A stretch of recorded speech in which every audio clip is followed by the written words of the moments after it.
شدید گرمی میں سوشل ویلفیئر افسران کا عوام کے لیے خدمت کا عملی مظاہرہ۔ صنعت زار جہلم کے باہر ٹھنڈے مشروبات کی سبیل۔ جہلم سے ڈاکٹر تصور حسین مرزا کی رپورٹ کے مطابق آپ کو بتاتے چلیں کہ گرمی کی شدت میں کمی تو نہ آ سکی، مگر سوشل ویلفیئر افسران نے انسانیت کا حق ادا کر دیا۔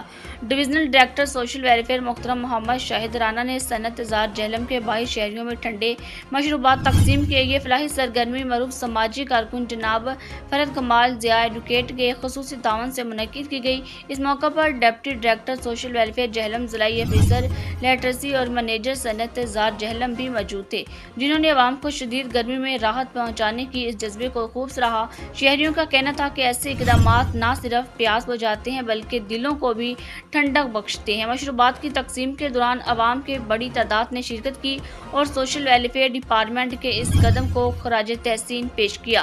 محمد شاہد رانا ٹھنڈے مشروبات تقسیم کر رہے ہیں اور عوام قطار میں مشروبات وصول کر رہے ہیں۔ ضلعی افسر موجود فرحت کمال ضیاء عوام سے گفتگو کرتے ہوئے کہا کہ جہلم جہاں انسانیت آج بھی زندہ ہے، سوشل ویلفیئر افسران کا عملی مظاہرہ عوام کو گرمی میں راحت دینے کا ذریعہ بن گیا۔